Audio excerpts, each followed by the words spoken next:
नमस्कार दोस्तों, एक बार फिर स्वागत है आपका हमारे सोच राग मिस्टीरियस में। और आज हम रहस्य को सुलझाएंगे नवरात्रि के।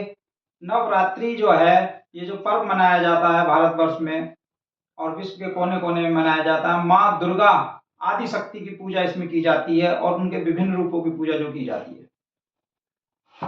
नवरात्रि को लेके चलते हैं कि नवरात्रि है क्या। नवरात्रि नवरात्रि का मतलब होता है कि नव मतलब 9 और रात्रि मतलब रातें। 9 रातें माँ आदि शक्ति के नाम हर उस व्यक्ति को कर देनी चाहिए जो हिंदू धर्म में पैदा हुआ है या हिंदू धर्म को मान रहा है। नवरात्रि, रात्रि शब्द को इसमें जोड़ा गया है।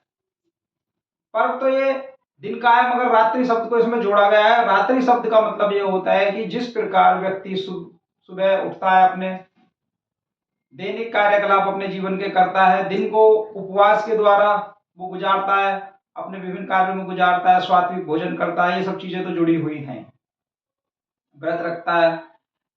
मगर इसमें रात्रि शब्द का एक विशेष महत्व है। रात्रि शब्द का विशेष महत्व यह है कि इसमें माँ आदि शक्ति के रात्रि को जागरण करे जाते हैं।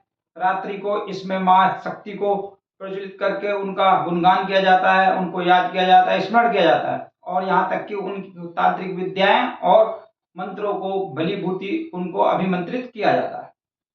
तो रात्रि शब्द का पर्व इसमें इसलिए जोड़ा गया है। रात्रि में माँ आदि शक्ति की जो शक्ति है उसको प्राप्त करने के लिए लोग बड़ी बड़ी साधनाएं करते हैं। ऋषि मुनि साधु संत हमारे साधना करते हैं। जो व्यक्ति भौतिक जीवन में सुख प्राप्ति के लिए भी अपनी साधनाएं करते हैं, लोग व्यक्ति गृहस्थ जीवन में जो गुजार रहे हैं वो माँ आदि शक्ति की पूजा करते हैं। आदि शक्ति की पूजा के लिए उनके 9 अवतारों की पूजा 9 नवरात्रों तक चलती है। आदि शक्ति जो है उसके पीछे एक बहुत ही प्रसिद्ध और सिद्ध कहानी है कि एक महिषासुर नाम का एक असुर हुआ जिसने ब्रह्मा जी से एक वरदान प्राप्त कर लिया कि ना वो देवताओं से विजय हारेगा, मृत्यु होगी उसकी, और ना ही वो राक्षसों से। इस वरदान को देने के बाद ब्रह्मा जी इतने परेशान हुए, उन्होंने ब्रह्मा विष्णु और महेश तीनों ने मिलकर ये सोचा कि इसका अंत करने के लिए हमें एक ऐसी शक्ति का निर्माण करना होगा जिससे महिषासुर जैसे असुर को संहार किया जा सके, उसे मारा जा सके। तो वो वही समय था जिस समय आदि शक्ति का निर्माण ब्रह्मा विष्णु महेश ने अपनी सारी शक्तियों को मिलाकर मां आदि शक्ति का निर्माण किया है। आदि शक्ति को मां गौरी का ही एक रूप माना जाता है और आदि शक्ति मां दुर्गे जो है इस नवरात्रि में उनका पूजन किया जाता है। हर नवरात्रि को अलग अलग मां के रूपों का गुणगान किया गया है। उनकी पूजा विधि, उनके मंत्र, ये सब चीजों का प्रयोग करके साधक जो है साधनाएं करते हैं।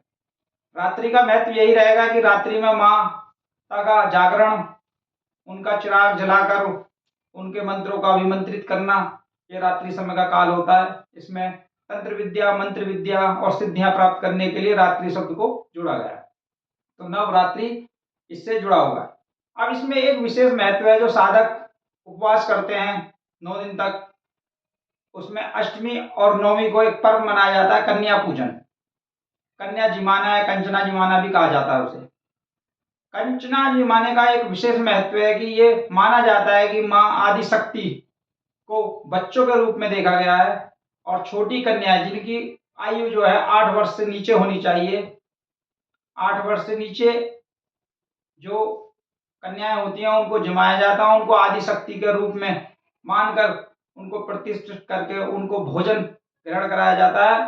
पूड़ी और हलवा और चने का उनको भोग लगाया जाता है, उनको चुंदरी बांधी जाती है, तिलक लगाया जाता है। इस तरह से उनके जिस तरह से हम माँ आदि शक्ति की पूजा करते हैं, उसी तरह से उन बच्चों को कन्या के रूप में माँ शक्ति को मानकर उनकी पूजा की जाती है और हम कन्या पूजन करते हैं। उसमें एक लांगुर का भी योगदान रखा गया है कि एक विशेष प्रावधान है कि जब हम कन्या बैठाएं तो कम से कम एक लांगुर जरूर बैठे। लांगुर जो है वो कौन है? लांगुर वीर बजरंगी, महाबली, हनुमान जी है, जो माँ आदि शक्ति के साथ साथ हैं। उनके पूजन के लिए हम लांगुर को भी उसमें जगह देते हैं और कन्या पूजन हमारा जो किया जाता है। तो इसी प्रकार से जुड़े रहिए हमारे साथ। हम चाहते हैं कि हिंदू धर्म की जो ये कहानियाँ, वास्तविकता को लेके आए हैं, रहस्यों को सुलझाने की कोशिश में लगे हुए हैं। जन जन तक हम उस ज्ञान को पहुंचाना चाहते हैं जो प्राचीन समय से हमारे पूर्वजों से हमें मिला है, और विश्व के कोने कोने तक हम अपने धर्म को पहुंचाएं। धन्यवाद।